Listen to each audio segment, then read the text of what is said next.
O cara chega para Deus e fala assim, Deus, eu tô querendo muito uma Ferrari, sabe? Eu tô querendo me levantar nessa vida. Eu falo, cara, por que eu vou dar uma Ferrari para esse cara? Não tem sentido, sabe? E tem gente pedindo aquilo que quer para Deus, que é como se fosse pedir uma Ferrari. Não tem sentido para Deus. Eu falo, não tem sentido eu te dar.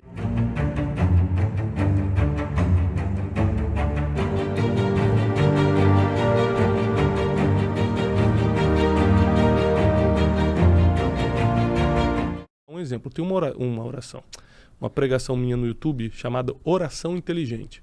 Tem quase 3 milhões de views no YouTube, só essa pregação. Tá. E eu explico o seguinte, por que a oração inteligente? Porque tinha uma mulher em Israel chamada Ana, que era,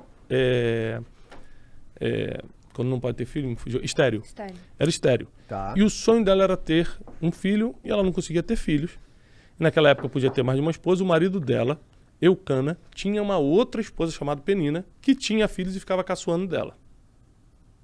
Então, todo ano ela subia no lugar onde era feita a adoração, que na época não tinha Jerusalém, e ela estava em formação, esse processo de Jerusalém e tal, e ela sacrificava ao Senhor e pedia um filho. E a Bíblia diz que Deus, vendo que ela estava sendo caçoada por outra, Deus intervém a favor dela. Porque a Bíblia diz assim que quando o teu inimigo cair, não ria dele.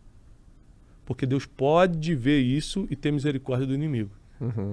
Então, assim, cara, a Bíblia é muito perfeita. O negócio foi escrito 1000 anos antes, encaixa com o que está acontecendo aqui. É um negócio assim, cara, é muito perfeito. Meio aquela coisa que um cara caiu, nunca torça contra alguém, né? Exatamente. Não, segue tua vida, deixa a justiça de Deus cuidar. Da mesma forma, não procura a justiça própria. A Bíblia diz que nós temos um advogado, Jesus Cristo, é ele que resolve. E eu creio nisso e estou de pé até hoje, 40 anos de idade, estou seguindo. Tá. Então, ela pede e Deus apressa o pedido dela primeiro porque ela estava debaixo de perseguição. Toda vez que você está debaixo de uma perseguição, de uma calúnia, de alguém querendo competir com você, sendo injusto com você, Deus sempre fica do lado mais fraco. Deus sempre fica do lado do órfão e da viúva. Está na Bíblia, está escrito, não é o que eu acho, não. Então, nunca oprima o mais fraco, que geralmente Deus toma um partido do mais fraco. Segunda coisa que a gente aprende aqui é que ela começa a pedir um filho a Deus, começa a pedir um filho a Deus, começa a pedir um filho a Deus e Deus nunca dá. Mas tem uma época que o povo de Israel começa a pedir um profeta. Nós precisamos de um profeta, nós precisamos de um profeta. Ele fala, caramba, eu preciso fazer nascer um profeta. Deixa eu ver quem está na fila dos pedidos de filho. Então ela queria um filho, Deus queria um profeta. E aí em um dos anos ela faz uma oração. Ela fala assim, ela alinhou a oração dela. Se tu me deres um filho, eu te devolvo o mesmo filho como um profeta. Ele falou, fechado, pronto. Deus dá o filho para ela no mesmo ano. Tira a vergonha dela, porque aí acaba aquela perseguição, a outra para de caçoar, não sei o que, papá. E ela pega Samuel, nasce o famoso profeta Samuel, daí vem o famoso profeta Samuel, que foi o profeta que ungiu Davi a rei, pai de Salomão. E ela devolve ele no templo e fala assim, ó, tá aqui meu filho. Quando ele desmamou, ela levou no templo e falou, tá aqui, eu devolvo.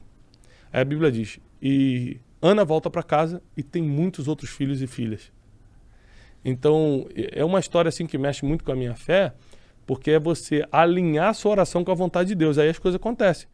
Eu acho que a sua relação com Deus é baseada nas experiências que você teve. Tá. Então, quem não teve nenhuma experiência com Deus ainda, vai pedir coisa até sem noção. O próprio livro do apóstolo Tiago, capítulo 4, diz, pedis e não recebeis, porque pedis mal, para gastardes com os vossos próprios prazeres. Uau. Então, o cara chega para Deus e fala assim, Deus, eu tô querendo muito uma Ferrari, sabe? Eu tô querendo me levantar nessa vida. Eu falo, cara, por que eu vou dar uma Ferrari para esse cara? Não tem sentido, sabe? E tem gente pedindo aquilo que quer para Deus, que é como se fosse pedir uma Ferrari. Não tem sentido para Deus. Eu falo, não tem sentido eu te dar. E acha que Deus é seu servo, que Deus vai atender tudo. E, na verdade, Deus dá conforme a sua vontade. Então, antes de você se tornar um perito em pedir, entenda qual é a vontade de Deus. Que é muito mais fácil você encaixar o teu pedido com aquilo que ele quer. Se eu pedir coisa que não tem nada a ver, ele fala, tá doido. É a mesma coisa, eu tenho 4 filhos. Meu filho José chega, pai, você me ama? Claro, filho, te amo. Me dá uma Lamborghini? Não tem sentido nenhum esse pedido. Não tem sentido, você não tem idade, você não tem carteira. A gente não tem dinheiro para isso. Eu vou pedir pro tio Caio, quem sabe ele transfere. Tio Caio faz um Pix pra gente.